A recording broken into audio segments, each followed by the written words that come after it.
বিশৃঙ্খলার এক পর্যায়ে শুরু হয় চেয়ার ছোড়াছুড়ি। বাংলাদেশে মাত্র একজন উপস্থাপককেই ফেসবুকে 1 কোটি মানুষ অনুসরণ করে। বলছি জনপ্রিয় উপস্থাপক হানিফ সংকেতের কথা। তার হাত ধরেই জনপ্রিয় টেলিভিশন অনুষ্ঠান ইত্যাদি উঠে আসে সবার প্রথমে। এই অনুষ্ঠানের সঙ্গে জড়িয়ে আছে একটি প্রজন্মের আবেগ অনুভূতি।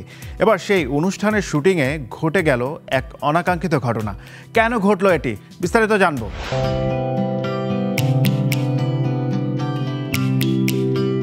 বাংলাদেশের তুমুল জনপ্রিয় টেলিভিশন, ম্যাগাজিন অনুষ্ঠান ইত্যাদি অনুষ্ঠানটি মানুষের কাছে জনপ্রিয় হয়েছে বেশ কিছু কারণে। তবে তার মধ্যে অন্যতম হলো অনুষ্ঠানের উপস্থাপক হানিফ সংকেতের ব্যতিক্রমী উপস্থাপন ভঙ্গি ও অনুষ্ঠানের বিষয়। সাধারণত এই অনুষ্ঠানটি দেশের বিভিন্ন অঞ্চলে হয়ে থাকে এবং কোনো বিখ্যাত প্রত্নতাত্ত্বিক স্থানকে নির্ধারণ করা হয় শুটিংয়ের স্থান হিসেবে। এবার সে অনুষ্ঠানের শুটিংয়ে ঘটে গেল এক অনাকাঙ্ক্ষিত ঘটনা। গত 9 জানুয়ারি সন্ধ্যায় ঠাকুরগাঁওয়ের রানীশংকৈল উপজেলায় টঙ্কনাথের রাজবাড়ি নামে একটি জমিদার বাড়িতে হওয়ার কথা থাকে ইত্যাদি অনুষ্ঠানের শুটিং। সাধারণত 2 থেকে 3 হাজার দর্শকের উপস্থিতিতে অনুষ্ঠানের শুটিং হয়ে থাকে। তবে সেদিন সন্ধ্যায় প্রাথমিকভাবে অনুষ্ঠান কর্তৃপক্ষ 8,000 গেট পাস প্রদান করেন। সবকিছু ঠিকঠাকই ছিল। বিপত্তি বাধে যখন অনুষ্ঠানের শুটিং শুরু হয় এবং উপস্থাপক হানিফ সংকেত মঞ্চে ওঠেন।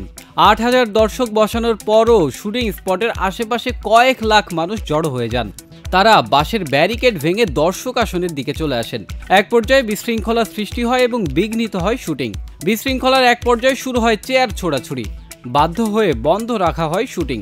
দীর্ঘক্ষণ শুটিং বন্ধ রাখার কারণে স্বাভাবিকভাবে দর্শকের চাপ কমতে শুরু করে। পরে আবার শুরু হয় অনুষ্ঠানের শুটিং এবং তা শেষও করা হয়।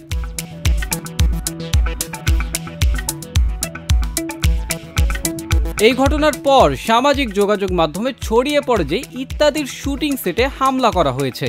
তবে এই সংবাদের বিপরীতে অনুষ্ঠানের উপস্থাপকের ব্যাখ্যা দিয়েছেন। তিনি বলেন, এটা অনাকাঙ্ক্ষিত ঘটনা, বিচ্ছিন্ন ঘটনা।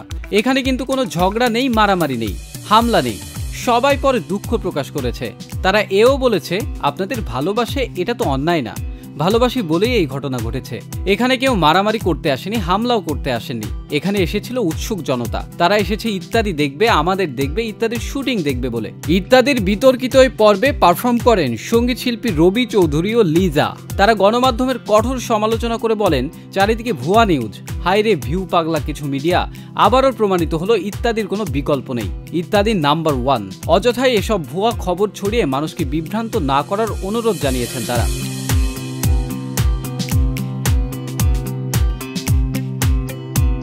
টেলিভিশন, ম্যাগাজিন অনুষ্ঠান ইত্যাদি প্রথম যাত্রা শুরু করে 1989 সালে। এরপর থেকে এখন অবধি সমান জনপ্রিয়তা নিয়ে সম্প্রচারিত হয়ে আসছে বাংলাদেশ টেলিভিশনে।